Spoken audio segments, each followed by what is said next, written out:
Colegas, hoje eu vou falar sobre a dosimetria da pena no crime tentado, como é que se calcula a diminuição que incide no caso do crime não ser consumado, mas ser tentado. O conceito de crime tentado está no artigo 14, inciso 2º. O inciso 1º define o crime consumado, dizendo: diz-se o crime consumado quando nele se reúnem todos os elementos de sua definição legal. Já o inciso 2º refere-se à tentativa, dizendo: disse o crime tentado quando iniciada a execução, esta não se consuma por circunstâncias alheias à vontade do agente. E aí o parágrafo único é que define o efeito do crime ser reconhecido como apenas tentado, dizendo que, salvo disposição em contrário, pune-se o crime tentado pela pena correspondente ao consumado, mais diminuída de 1 a 2/3. Então é esta diminuição que é usada na dosimetria da pena na terceira fase para se fazer a redução. O artigo 68 do Código Penal dá o caminho que o operador jurídico brasileiro precisa percorrer para fixar a pena privativa de liberdade após um juízo condenatório. Primeiro, ele fixa a pena base, levando em consideração aquilo que está no caput do artigo 59, as denominadas circunstâncias judiciais. Depois, num segundo passo, ele faz a avaliação das circunstâncias agravantes e atenuantes, que estão previstas no artigo 61, 62, 65 e 66. Com isso, ele fixa o que se chama de pena provisória. E é na terceira fase, então, quando ele analisa as causas de aumento ou de diminuição, também chamadas de majorantes e dirimentes. Essas circunstâncias elas podem estar tanto na parte geral quanto na parte especial do Código. E, além disso, elas trazem um efeito maior do que as circunstâncias anteriores. Em tese, as circunstâncias judiciais mexem menos na pena do que as circunstâncias de atenuação e agravação, e ainda mais mexem as circunstâncias de aumento e diminuição. Tanto que a previsão mínima de alteração da pena provisória por uma circunstância de aumento ou de diminuição é, normalmente, de 1/6 para mais. No caso desta circunstância, do crime ser tentado e não consumado, trata-se, portanto, de uma circunstância genérica de diminuição da pena. E a variação vai ser de 1/3 a 2/3, bastante significativa, portanto. E é por isso que tem que se ter muita clareza de como proceder para fixar esta diminuição, sob pena de se estar fazendo uma alteração injusta e que altere o sentido da previsão legal do parágrafo único do artigo 14. A doutrina e a jurisprudência elaboraram um critério que é absolutamente adequado para se fazer uma maior ou menor redução na existência da tentativa e não da consumação num juízo condenatório.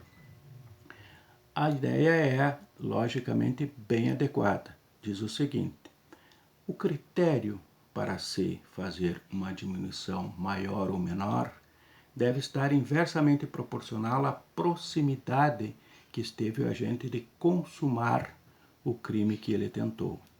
Como se sabe, a tentativa é uma das muitas formas de interrupção do iter criminis na fase de execução. Quando se fala em iter criminis, fica bem entendido, que é um caminho que teoricamente se entende para se conseguir a consumação de um crime. O agente, o autor, aquele que executa o crime, ele percorre necessariamente 4 etapas para consumar qualquer crime previsto no Código Penal ou na legislação extravagante. Primeiro, ele planeja, prevê, ele cogita no crime. É a chamada fase cognitiva do iter criminis. Todos os fatos, todas as condutas que são resultantes da vontade humana, elas precisam ser praticadas conscientemente. A conduta é exatamente isto, é ação ou omissão conscientemente orientada.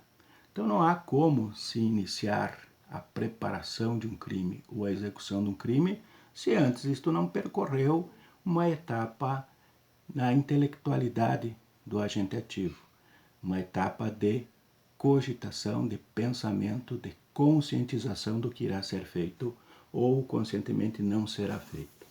A segunda etapa é a etapa de preparação. A primeira não tem nenhum efeito jurídico. Aquilo que fica dentro da consciência só pode ter algum tipo de juízo moral. Mas a partir da exteriorização, mesmo na preparação, em algumas circunstâncias especiais se pode ter algum tipo de efeito jurídico. Em determinadas situações, a própria lei prevê que o ato preparatório por si só deva ser considerado como ilícito. Ou em casos raros e até extraordinários e que precisam ser bem medidos, pensados e talvez inclusive eliminados da nossa legislação, como é o caso na lei antiterror, se prevê a punição do ato preparatório proporcionalmente à pena final cabível ao ato consumado. Mas a regra geral, esta é a coisa mais importante que tem que ser fixada, é que a fase preparatória não traz ao autor, se ele interrompe o iter criminis nesta fase, pena proporcional àquela que é aplicada ao crime desejado, ao crime para o qual ele estava se preparando.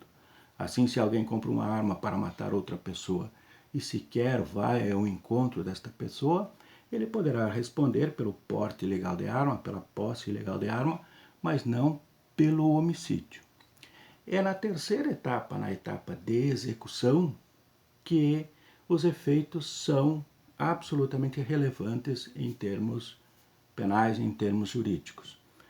4 maneiras ou 4 possibilidades de interrupção do iter criminis na fase de execução existem de acordo com a causa dessa interrupção. O artigo 14, então, cita a mais importante delas, que é a interrupção produzida pela própria vontade do sujeito.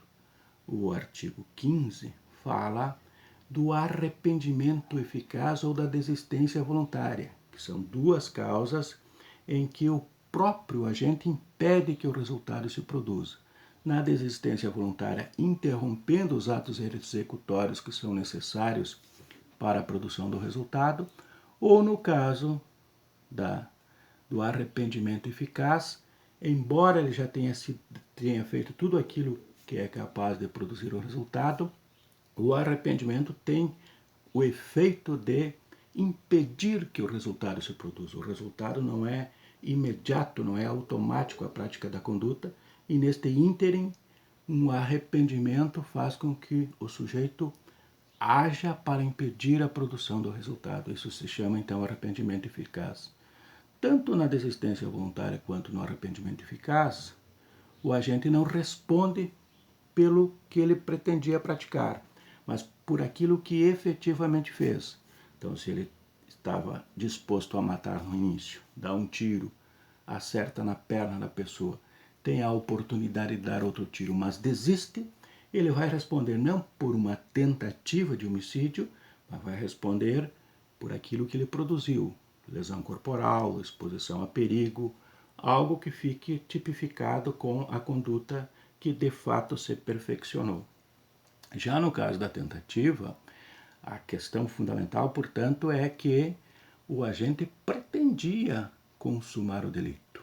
A consumação é justamente isso, a execução que dá certo, a execução que, percorrendo todas as suas etapas necessárias, acaba por produzir todos os elementos da definição legal do crime, conforme diz o artigo 14, inciso 1º. E é neste caso, então, no caso da tentativa, é que sempre a pena aplicada está vinculada proporcionalmente à pena cabível ao crime consumado, mas sempre diminuída na terceira etapa de 1/3 a 2/3, e uma redução que seguirá o critério da proximidade da consumação. Para se entender, no caso de um homicídio, se o agente ficou próximo de matar, a redução deve ser mínima. Se o agente ficou distante de matar, a redução poderá ser mais elevada. Alguém que desfira 2, 3, 4 tiros e acerte a vítima, que vai ao hospital, quase morre, fica internado na UTI, passa dias internado, se recupera e sobrevive. Neste caso, a orientação que a jurisprudência e a doutrina dão ao juiz, ao operador do direito, é que ele faça uma redução mínima, próxima de 1/3. Se ao contrário, eventualmente numa disputa, alguém sacar uma arma, apontar e sequer atirar porque alguém o desarmou, porque a arma falha, portanto não havendo sequer qualquer tipo de prejuízo ao organismo da vítima, isto se chama de tentativa branca no conceito teórico. Se isto acontecer, o que diz a jurisprudência e o que diz a doutrina é que o operador jurídico, aquele que está aplicando a lei, aquele que está dosando a pena, deve fazer uma redução próxima do limite máximo, próxima, portanto, de 2/3. Então, na prática, é uma orientação muito simples e muito fácil de se compreender e de se operar no caso concreto.